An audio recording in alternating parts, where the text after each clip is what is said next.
Reading once that spirituality and religion were two entirely different things. However, I believe that religion, in fact, all religions, are interpretations of spirituality, that rituals and practices and rules are all developed within religions to direct people to that interpretation of their own spirituality.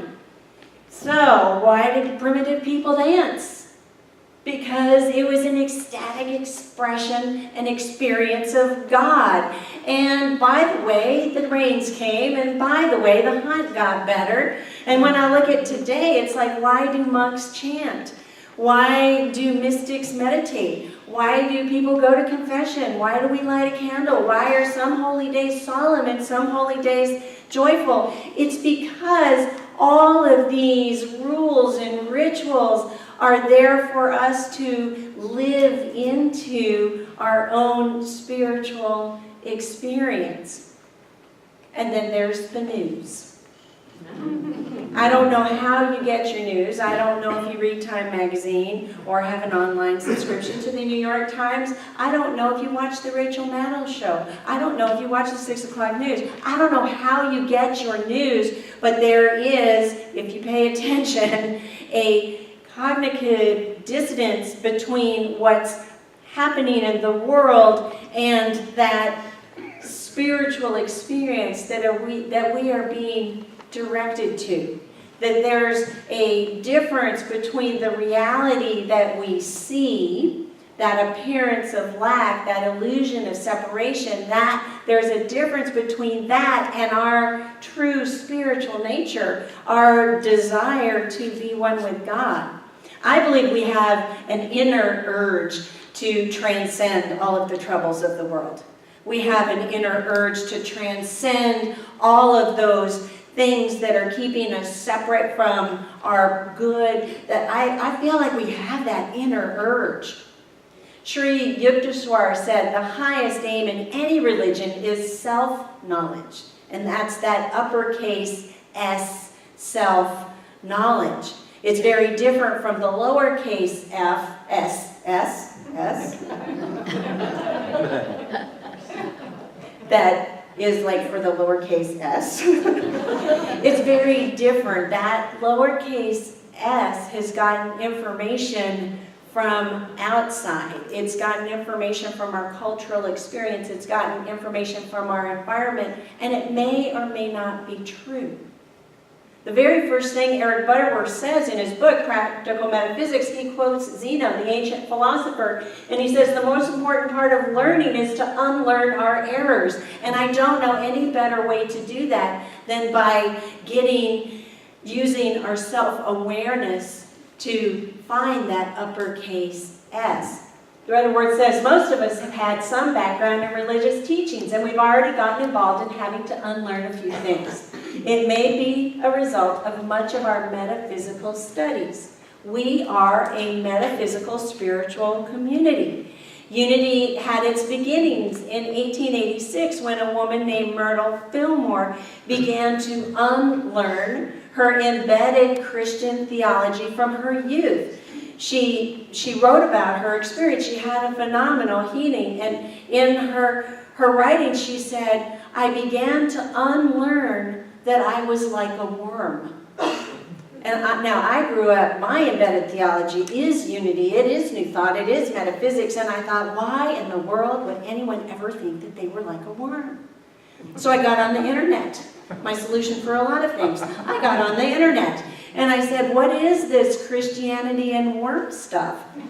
Well, apparently there is worm theology. And at the time Myrtle Fillmore was growing up in her Methodist church, they were singing hymns by people like Isaac Watts, who wrote hymns like My Savior Bleeds for Me and Would the Head Do This for someone such a worm, who's such a worm like me.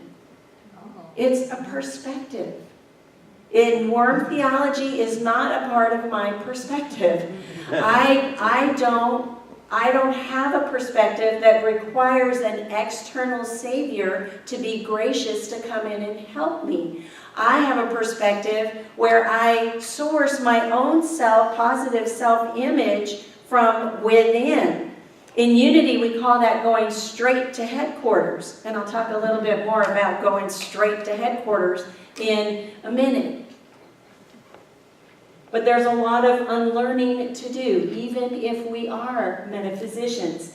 Eric Butterworth goes on to say, even if you have a background in metaphysics, there may also need to be some unlearning, because metaphysics is not a thing in and of itself any more than religion is a thing. It's a kind of perception, and like all perceptions, we see them in many ways and at many different levels. I like calling it a new insight into truth. Now, we know a lot of stuff. We may know a lot about metaphysics. We may know a lot about Buddhism or Hinduism or Sufism or the Tao. And we may have read a lot of books. We may have read Charles Fillmore or Myrtle Fillmore. We may have read Wayne Dyer or Louise Hay or Tara Brach or Richard Rohr. We may have read Eckhart Tolle. One of my favorite analogies from Eckhart Tolle is from his book, The Power of Now, where he talks about radio static being so present in our lives. We don't even notice that it's there. And yet that radio static is like loud all the time. So loud that we can't even hear our still small voice from within. That we don't have the ability then to tune in and direct our attention to those quiet places internally where we can get divine guidance, where we can be open to receive divine guidance. One of the best self-aware practices that I know is introspection. Introspection is both passive and active. It's one of those paradoxical, tricky spiritual practices where you have to be active and passive at the same time. You have to stop the flow of thought and allow the birth of insight. Does that make sense? We have to stop thinking the old stuff so we can be open to the new stuff. We have to let go of the old beliefs so we can be open to taking hold of the new beliefs. We have to actually stop listening to the music or Eckhart Tolle's radio static so that we can hear the space in between the notes. John Randolph Price, in his Little Abundance book, said, the ancients taught that to understand oneself was to understand God. To understand oneself was to understand God. And through the process of meditation, one could release the divine energy from within and transmute discord into harmony, ignorance into wisdom, fear into love, and lack into abundance. It's that urge to transcend the troubles of the world, once again, through the power of meditation. I think it's so exciting. So how come we don't do it? We have lots of reasons. I'm going to share 3 with you today. In today's culture, we are taught methods of critical evaluation which are tied to things outside ourselves. Who's been taught? The first thing you ask is who, what, where, why, and when. Where, and all of those are pointing where? Not here. They're pointing outside. We look outside and we use our judgment to discern what's different.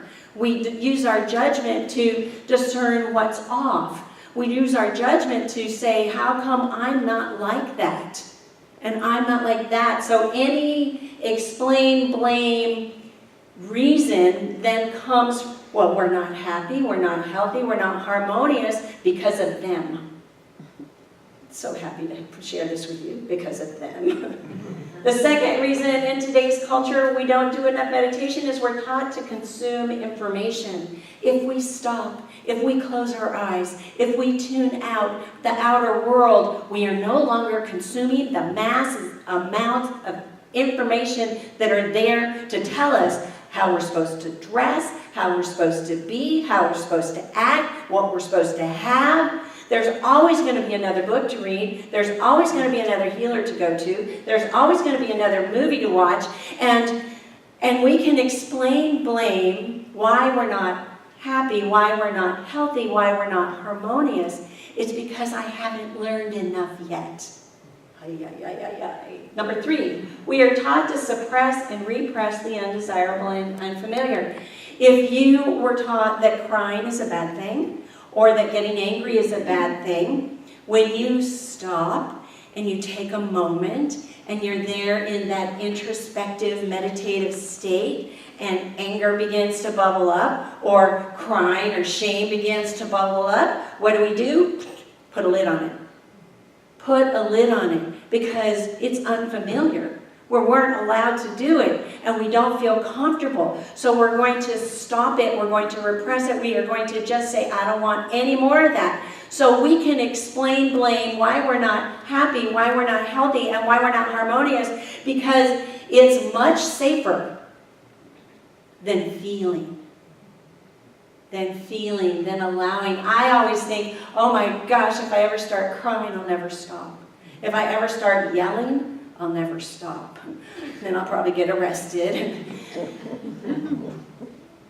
There are many more reasons. But that urge to transcend the troubles of the world is so much stronger than all of these reasons. I took a quiz online yesterday to test how spiritually self-aware I was.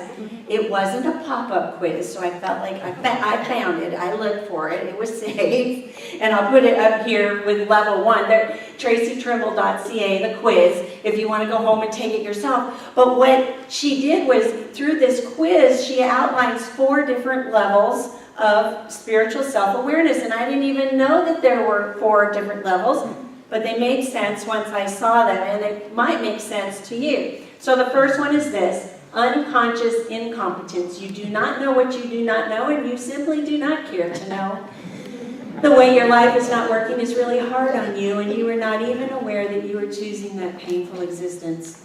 I don't know if you remember, about a month ago I did 4 levels of consciousness: to me, through me, to me, by me, through me, and as me, which is probably more clearly articulated is me. But one of the beautiful things about the 4 levels of consciousness and these 4 levels of spiritual awareness is that they're fluid, and we are fluid through them. So we might be here for 5 minutes or 5 hours or 5 years, but we're going to, if we are open to the practice of introspection and meditation, we can be fluid through all of them. And the key is to recognize wherever we are and make a different choice. That's called transformation, by the way. Recognizing where we are and making a different choice. The second level is conscious incompetence. You know that you just don't know.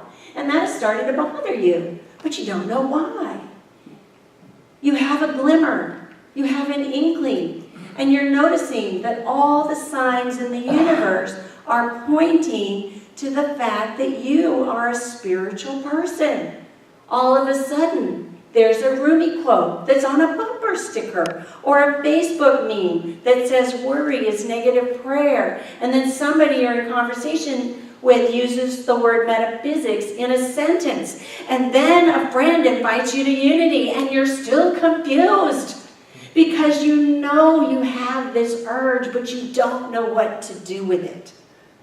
I think we spend a lot of time here. We like to think that we're really super holy, enlightened people, and we are sometimes. But we spend a lot of time knowing that, yes, there's just something around the corner. The most important thing for us to do here is to meditate. 5 minutes. Work your way up to 20 minutes. But start with 5 minutes and meditate so that you can examine everything, you can question everything, you can push everything, you can try everything, and ultimately you can learn how to trust yourself. This is the most delicious, exciting level of all. Level 3 is conscious competence. You are very aware that you both know and do not know, and that excites you. You experiment with application. You are done exploring for the sake of exploring. You have both the experience of being ready to heal, grow, and prosper, and you actually demonstrate healing, growing, and prosperity. It's the dance step. I'm in, I'm out. I'm in, I'm out. And it's like, I got it. I wonder, I got it. I'm discovering, oh no, wait, I got it. It's like you know that you know some things that are really supporting your highest and best, but you're not there all the time. But you're there, and you're not. And you're there, and you're not, which leads to level 4, the unconscious competence. We are one with the universe. We are mystics. We don't even have to think about it, we just are. We are all the time. Something comes up and it's like, wow, yeah. Highest and best. I see how this is serving my spiritual unfoldment. In this level of consciousness, here are some of the experiences we have all the time, observing supportive and unsupporting patterns in our lives. Oh, look at that. I don't think I'll do that anymore. Awareness, prioritizing and facing our fears. It's like, oh, here's a fear. Let me face it. Oh, I'm not going to face it today, but I'm going to face it tomorrow. Or I'm going to face it later. Or I'm going to get some support to face it. Ceasing to worry about things beyond our control. Ooh. Remaining focused on the big picture, appreciating the exquisite beauty in all things, becoming masters of our destiny, creating a new normal in our lives. Creating a new normal. This is the road that I want to travel on. This is the road that I strive to travel on. And actually, when I'm on the road, there's no effort at all. Right? But we're in all 4 levels all the time. And the key to our transformation, our ability to follow that urge to transcend, comes from an awareness of wherever we are and making a different choice. Eric Butterworth said, as a reminder, all religious systems, all metaphysical systems, all belief systems, all levels of consciousness that we hold are just perspectives, a different way of seeing things. There is no such thing as a right or wrong way. There is simply the experience that we are having right now. So let's take that experience that we are having right now into meditation by singing I Will Be.